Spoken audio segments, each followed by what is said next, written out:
folks, again to the Squeaky Wheel. I'm the Captain Ross Memphis Pamberin, and with me, as always, my co-host and my friend, the President Lawrence Gervais. We're broadcasting from Calgary in Region 3 of the Métis Nation of Alberta, part of the historic Métis Nation homeland. We'd also like to acknowledge these lands that are on the traditional territories of the Blackfoot Confederacy, the Siksika, the Kainai, the Piikani, Tsuut'ina, and the Nakota, with whom we share this land on the basis of our historical and ongoing relationships. We would also like to say thank you to our First Nations friends, to all the Métis settlements, to our Métis brothers and sisters and families, and give thanks to our elders for their guidance and to Mother Earth for the time she allows us to be here and use her bounty. And now, without any further ado, let's get that squeaky wheel squeaking, Lawrence. Lawrence, as always, I'm excited about every week that we have an opportunity to have a conversation. I know we've fiddled with our format a little bit. Thank you to all of our subscribers on YouTube. Thank you to everybody who sends me an email at tsw@metis3.org to throw out some ideas and conversation pieces for the week. We're here to give you conversation about our municipalities, about our province, about our nation, about our international community from a Métis perspective. So, Lawrence, before I jump into all of our fun and heavy-hitting topics, perhaps you could explain us why that thing is still on your face after Movember, and it looks as though you changed your hair since we last talked. So give me an idea what's going on there. Well, you know, I was thinking about taking it off, and then when I was sort of speaking to my dad, he kind of said, well, I like the way it looks. And he goes, have you ever thought about getting some sort of, you know, mustache wax or some type of material for it? And I kind of thought about, well, yeah, but then there's only a few days left of November. What am I going to do if I go get that stuff, right? So he said, well, it looks great. Keep it on. So I said, okay, well, maybe I'll keep it on for the month of December and see where it goes. So I did actually got a mustache comb, and I brush it every now and then. And then now you put some wax together and you just, you know, make sure it grows in the right area and see where it heads. So I'm really excited to see. I'm sure everybody else will. Can that mustache comb darken it at all? Because there seems like there's a fair bit of gray in there now. Oh, no, that's food. No. That's some leftover chicken wing. Yeah. Or as from one of our last muskrat tales, that's some leftover pemmican that's hanging around there. Lawrence, let's talk a little bit about, before we jump into too much of the COVID stuff, finally we're done with seemingly most of the conversations down south. Yeah. I mean, who's the Attorney General for, I think Barr, his name, and down in the States, determined that there was no voter fraud in the U.S. election. So I guess that determines a winner. I'm not sure. Maybe the other side still thinks the other. So who knows? Yeah, it seems as though until somebody stopped filing lawsuits, maybe they haven't figured out the answer down there. But it sure seems as though, for lack of a better term, let's not say clear majority, we do seem to have a clear winner. Now, maybe we should be starting to focus more of our attention on what's happening within our own nation, because every bit of television was just taken up. Every bit of media has been taken up by that American election. So personally, I'm excited that we're moving on. Yeah, me too. And there's a little bit of Trumpism up here. Apparently there was a rally held downtown in front of City Hall, and there was Trump supporters there. And, and I'm sure there are in Canada. It's just, it is what it is, right? That's a New York saying. Yeah, true. And, speaking of that, when it comes to these kind of rallies, and I think, we finally get a chance to move on, but one of the most contentious things that happened here recently, seemingly for me, was that the anti-maskers held a protest downtown and not wearing any masks. And I think it's such a unique challenge. Who bears the burden of responsibility for walking around ticketing these people for violating provincial regulations? And I know these are tough messages that the province is trying to hand down. A lot of confusion if you listen to Dina Hinshaw when it comes to, seems like some information had been recorded and been released and certain betrayals.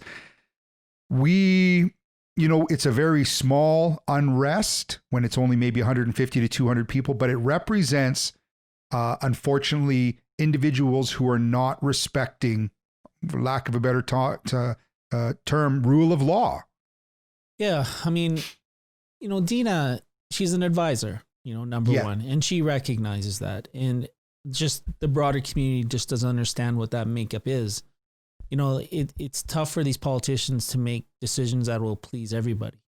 But to really go after somebody who's just advising Kenny on his decision and why he's not following it, and then that's the narrative they push into the media. Well, yeah, of course she might have a different viewpoint than his, and that's just the way life is.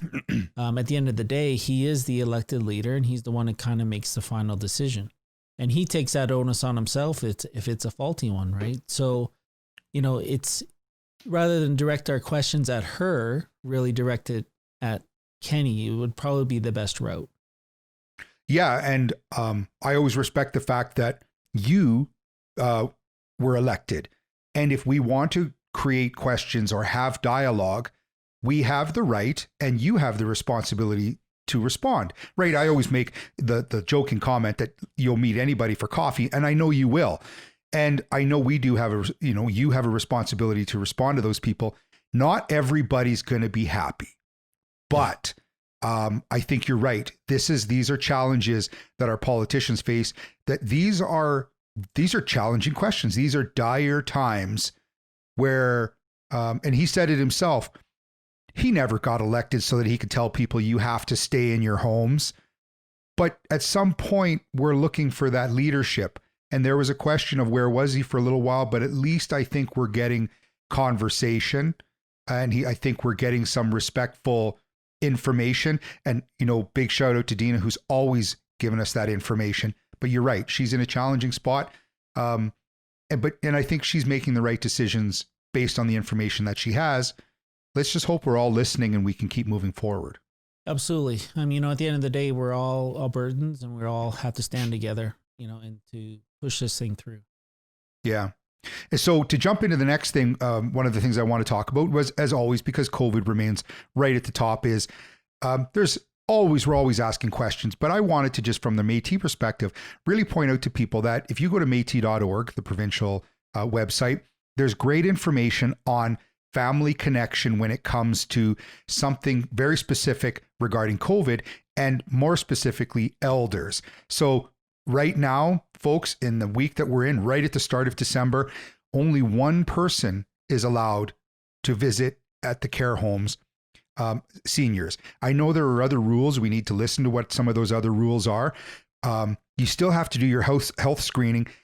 But when you have family members and elders, don't forget them. Make sure that you're trying to meet their needs.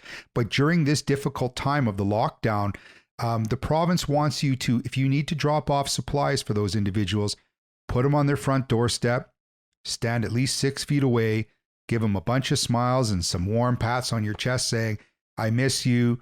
And you'll still be there 2 weeks from now when we get through this 3-week lockdown. So I just wanted to say that. And I know you, respectfully, Lawrence, it's great. I want to talk a little bit about how the relationship of our elders is within the Métis community. That's a strong message. Well, I mean, our elders are vital to the community's sort of function. They're the ones that pass down to the next generation all the knowledge. And even their circumstances, their special circumstances that they went through as individuals. And the more that we continue, because of COVID, isolate them from our community, then we lose a lot of that connection. So, because of COVID, we're looking at a lot of different ways to meet with them virtually, because that's, our prime goal, to keep them connected, not only for their mental health, but also for our next generation. So we're looking at sort of methods to continue that. The only challenge that we do see is the technology language may not be at the right level of what a senior is. So we're trying to encourage our young people, or if there's family members that they have in their own little bubble, to maybe help them get online and get computers set up and cameras and all that stuff, so they can able to connect with one another. And that's what we're looking at in the next couple of months. Well, and actually, even a little reach back to my own group, the Memphis group, my team is developing just sort of a very simple, how do you get seniors or people who are unfamiliar with technology, how do you get them communicating through video sort of devices? And I know we're putting together something, and I'm excited to share it with you when that finally comes forward. But yes, that's what we have to do, folks. We have to make sure that we're reconnecting. And it's not just that you're giving them strength when you talk to them. When you get to know that they're still managing and that they're eager to hug you, you gain just as much strength. So it's a back and forth relationship, as it always has been. Now, because COVID's always such a big conversation, Lawrence, and I think it's easy. There's so much information out there that people are always being over inundated with. I wanted to jump around to a couple of other things. You had mentioned when we were talking earlier this week about the ballets, and I know that you have a strong history and the pictures and your time in there. Talk a little bit about where some of that support can be going. Well, I mean, in the ballet community, Nutcrackers being the most important piece, and that's the revenue generating source for a lot of companies out there, and not able to fill the theater or do a run, of even 5 dates, and 4 of those you have to sell out in order to keep going with the next, right? So the business end is really hurting from COVID, and we want to look at supporting Nutcrackers that are online, virtual. I know National Ballet is doing one in Canada. Pacific Northwest Ballet probably has, one of the top ones, Nutcrackers in North America. So, they're all looking at different ways of doing that online in a virtual setting. So if anybody wants to contribute, just go to their websites. You can find the links and then just keep moving forward. Oh, no, and I think that's great. When it comes to, I think for everybody out there, and that leads us in nicely to Métis Week, for example, that we just finished here on November 21st. When there's something you're passionate about, whether it's music, whether it's dance, whether it's theater, start looking to those groups that you used to attend, whether it's the Vertigo Mystery Theater, whose wonderful performances here, long history in Alberta, the Alberta Theater Projects, the small companies. Reach out to them and find out what they're doing, and folks, support them. That was money you would have been spending anyways. And they're all trying to come up with new ways in order to just get through the darkest times and then start to reestablish themselves. So big one there being the ballet, and when you have a familiarity and you're happy with it. But a big shout out to Métis Week. And one of the things that I wanted to comment on, and I know we talk about a lot of the Métis successes when it comes to these things that happen, whether it's Métis Fest, is I was noticing that on Métis Week, there's a virtual marketplace. And folks, if you go to métis.org, jump on where there's information regarding Métis Week, it'll talk a little bit about some of the artists and some of the distributors who are Métis, who are selling their wares virtually.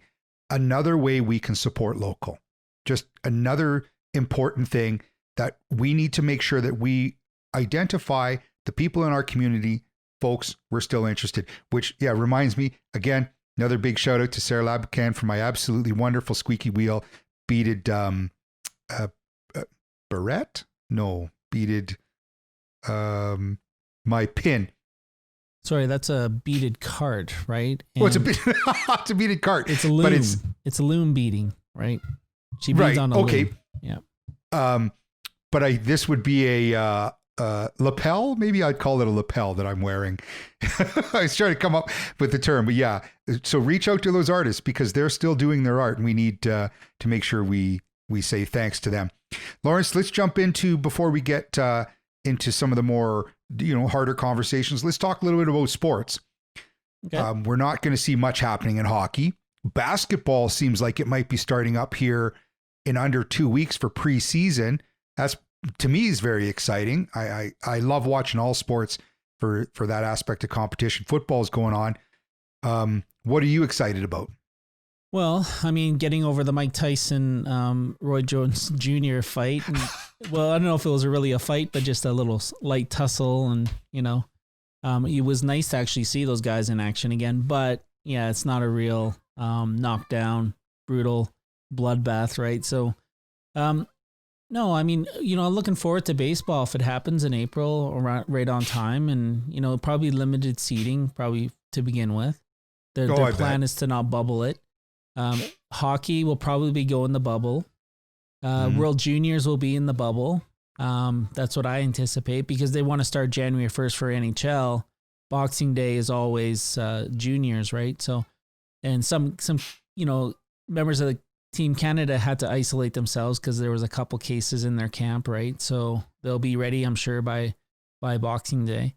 So yeah, I'm looking excited to see hockey again in the next 3 weeks, and go from there. One of the always seems to somehow turn back to COVID, but in the Alberta Junior Hockey League, and we wonder sometimes about how we get back into these conversations of do we have to lock down? How do we try to protect our communities? The Canmore Eagles, that poor little group there, they played a game, and then all of a sudden, the next thing you know, 16 members of their team had transmitted COVID amongst their group. And they also have billets, and those billets have families, and the impact. It's such a supportive community when it comes to junior sports. But that the bubbles that those people and those families live in, there's a bit more exposure as a result of that. That's a tough bubble to try and manage, but I'm hoping here's a big shout out to the AJHL. We love watching your hockey. We like that you support the youth at that age in order to drive them to the next level. This is, here's best wishes. The lockdown might have to affect you guys for the same period of time. It's going to lock down everybody else. And then hopefully we can turn around, maybe get a vaccine and move on from there. Yeah. I mean, my nephew's, going to, hopefully getting into the Okanagan Hockey Academy and just the amount of pressure on these kids right now to perform. And a lot of them have to, get videos of themselves, and it's not such a direct, tryout, or even in dance where, people have to Zoom their auditions. It's just a different scenario now and how we choose our young people. But for those teams that are, contracting a lot of these viruses and spreading it, it's just, a lot of it is because of the bubble thing. And bubble is needed right now, in their communities, and it's hard for them to do that. Like college football versus NFL football. Well, they can bubble in the NFL quite easily, but in college they can't, right? Because they're on campus and they're, living in dorms, right? So yeah, it's just a different place. Yeah, this is different for all of us. I don't know. We definitely don't have all the answers here, but, we're all trying to get through this together. Want to say thank you to a great article in the Calgary Herald. And as always, a big pat on the back to our Métis Constable, very good friend of ours who's been on our show, Constable Alan Chamberlain, who was on November 21st, the Herald held an article regarding the Indigenous liaison in the world of sort of the police constable role. And I think what they're talking about is that here's Alan, who's done a great job, and he's frontline as well. I've personally seen him out there at fire and police calls that sort of come across together. I think if we want to look for new ways in order to fund relationships, fund some of the challenges that the police experience, and really get them in the community, they're asking for more Indigenous liaisons to take a larger role. I think that's an important message. Something, we often talk about is how do we communicate the Indigenous content, not just Métis content, Indigenous content, but let's talk a little bit about Alan's role in community. Well, I mean, Alan's role is very unique.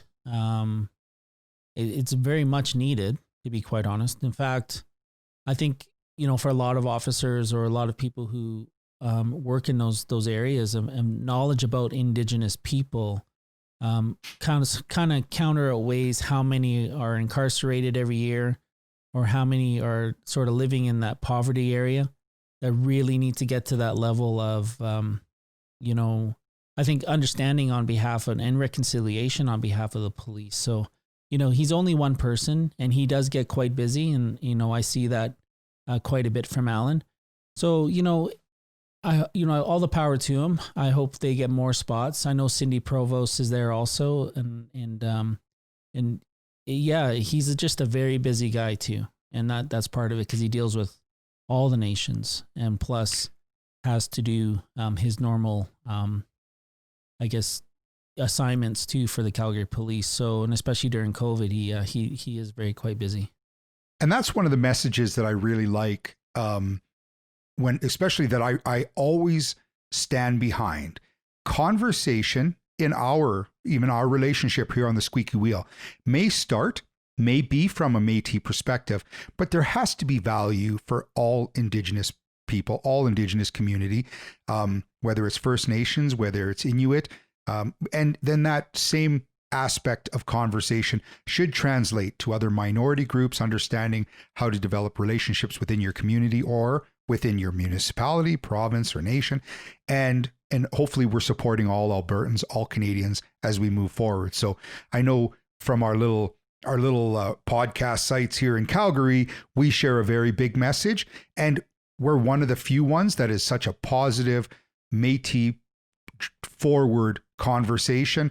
I'm grateful, Lawrence. I'm always grateful. And folks, thank you to everybody who's always subscribing. TSW Métis3.org. If you want to send something to us, tell your friends, the Squeaky Wheel Métis podcast. You can find it on YouTube, and make sure you click that little red button to subscribe. And I know, folks, it sometimes seems as though we say it a lot. Those numbers are important. Those numbers represent that there's more people listening to our conversation. The numbers don't necessarily identify every single person who's heard it, but our subscribers really help support and show that our sponsors that this is an important message. So thank you to our sponsors, our shareholders, our stakeholders out there. Lawrence, let's talk a little bit about this is a challenging topic in the First Nation community in Atlantic Canada. It sounds as though whether or not it's a full deal or a start of a deal with the lobster fishermen, we talk a lot here about our harvesting rights, the relationship. We're landlocked, you and I. And though I love looking at the ocean, I don't always understand that economy, but I'm sure hoping that those relationships between the non-Indigenous lobster fishermen, the lobster fishermen who are Indigenous, and how we respect, our relationship with Mother Earth. Boy, I sure hope they have the right people at the helm, but it seems as though a deal is going forward. Well, from what I understand, they have they have treaty rights, right? And that, yeah, we cannot forget that. First Nations can fish. They have an agreement that's already been set up through Canada, and they were practicing their inherent rights. So, us being Métis in Western Canada kind of have our inherited right to the land and how we harvest it too. And what I understand over there now is happening is they had bought up one of the major companies that kind of owns all those lobster fisheries. Well, Mi'kmaq have turned around and purchased that company, and now they're able to manage not only their communities inherent right, but also a very large business now. So, wow. So that is going to, I look forward to finding out how they sort out that unrest, for lack of a better term, because there's, when things are getting burned down, you've reached a critical point where conversation has to happen. Yeah. I mean, when the RCMP only pressed 2 charges out of probably they could have out of many, that was always the criticism of what was happening over there was what were the police doing at that time, right? And I'm not pointing fingers and saying there's systemic racism and it's all that. It's just there's so much pressure and a boiling point from all 3 sides. What do you do, right? As a police member, what do you do to protect all the families around there? But there was a lot of just RCMP standing and allowing people to come in and grab their traps and empty them on the street. And there, we've seen the videos of all that happening. And then of course the burning, and then the assault on the chief there, that wasn't, that was a black guy in that whole situation. Right. So it was just something that probably needed to erupt to get all this dialogue to happen and all this action to take place. Yeah. No, and I'm happy to see that something is starting to emerge from that. And that respectful relationship that, a deal is coming through means across the board. These are conversations between Indigenous groups with a respect to all of the rest of Canadians. And how does that work with our governments? Because, here we've had questions within our province, questions within our nation, our development of our own self-government. This doesn't happen overnight, but I'm happy to see that we're starting to see some changes down there. So I think we're coming to the end of our time, Lawrence. Is there anything you'd like to throw out here? Well, I mean, I think there was a few, music things that happened. I know Springsteen has their album out, and I haven't heard that yet. It is spectacular, Lawrence. Oh, it is so good. Letter to you. Folks, if you got a record player at home, please, you get your hands on one of those. Actually, I picked mine up from a beautiful little record shop on 17th Avenue called Blackbird Music, and it's BYRD. So huge shout out to that group. That's a great place to go. And in fact, shortly after that, though I had to have people drop me off because, of course, my injury, but I managed to get the latest AC/DC Power Up. Between those records that are playing loudly through my house, get them. Well, that's a big contrast between Springsteen and AC/DC. Yeah, but I traveled with Rush and all groups respected all over.